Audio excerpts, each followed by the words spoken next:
going on, Evil Dead fans? This is Gothman Al, just checking in. We're going to start the necronomicon build that is in conjunction with Brett's Groovy Chainsaws. So, this is mine, and this is the one that Brett just sent me, which is his. So, we're going to go put these on the table, and we're going to take a closer look, and we're going to see what we can see. Alright? So, let's start this sucker. Alright, so, as you can see, this is Brett's Evil Dead 2 cover. So it's not the same one as the Ash vs. Evil Dead cover. This is from Evil Dead 2. So Evil Dead 2 book is a little smaller.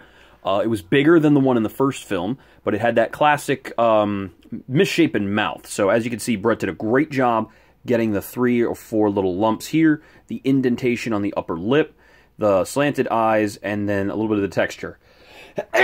Woo! Excuse me.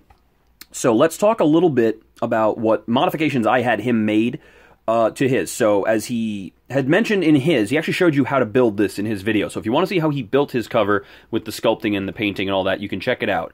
But one thing that I asked him to do was to cover his particular book in a few layers of liquid latex. And the reason is because mine has a nice little texture to it. It is a latex pull from a mold. So it was completely sculpted, then it was cast in a plaster mold, and then that mold, which is a negative, had liquid latex poured into it, and or you can pour urethane into it, or even silicone if you wanted, whatever works for you. Latex is the cheapest. Latex has a nice feel to it, but over 10, 15, 20 years, latex will eventually dry out, the water in it will evaporate, it will crack and flake off. So that's why things like The Empire Strikes Back Yoda and stuff is all weathered away to shit. So eventually that will die. The good news is it'll last you a good 10 years if you keep it out of sunlight and stuff. So I had him go over it with liquid latex because it gives it a little bit of sponginess. He called it a booger feel, which is kind of funny, but it's pretty accurate.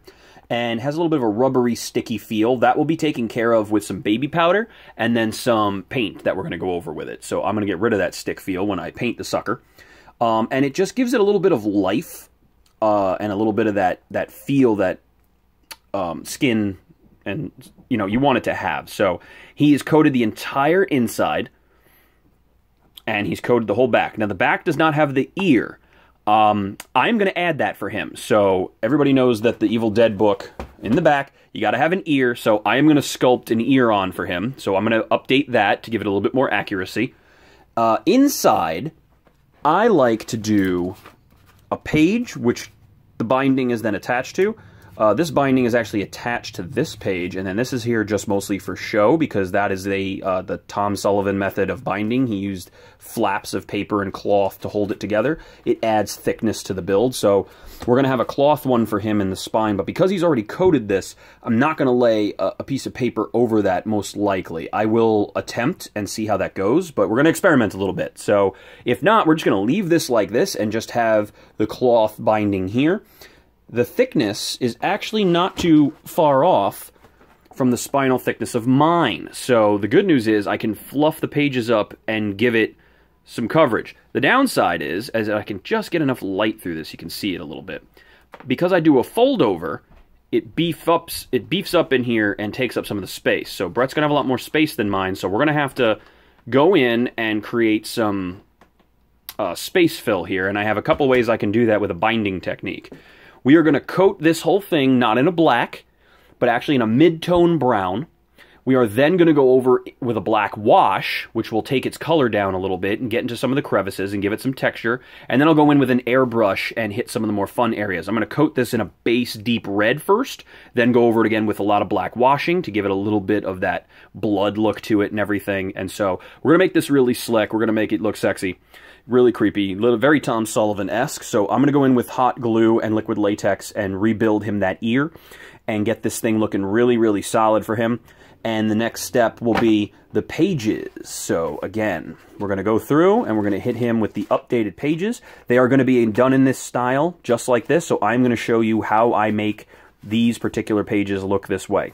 The first step will be getting my parchment paper, printing the file that I have made, the artwork. So I saved all my artwork into a PDF, which was made out of Adobe InDesign, and it's going to be sized the way I want.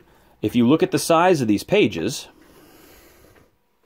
and I lay his book over it, as you can see, Mine are bigger than his. So I'm going to have to go in and do some resizing. And also, if you look, the height is good, but the depth is not. So what we're going to do is we're going to shrink the artwork down about maybe 12%, and I'm going to custom cut all the pages to the size I want, and I'm going to show you how to do that, because there is a special way to cut it without losing quality of the artwork.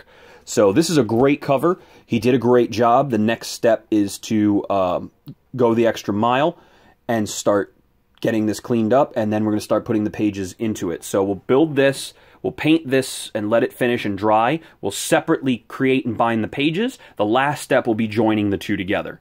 I do want to say, though, in the future, if you build your own and you pick a book to use, I do recommend going for a slightly more square book, because it's gonna suit the page design just a little bit better, because you are building rectangular pages, but you want to leave that little bit of extra of ½ inch or so that when you bind it and stick it together and you fold the page open, if I can get to one of these guys, see, there's no seam here, but that's because there's about a ½ inch connected behind it with no print on it whatsoever. We call that a bleed.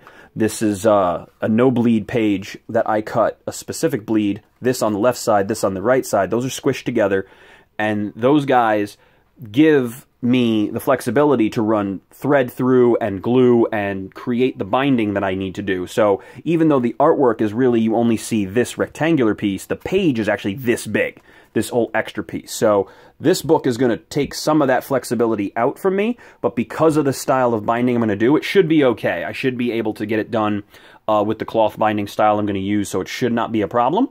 And I think it's going to come out pretty good. So then let's just go from here, all right?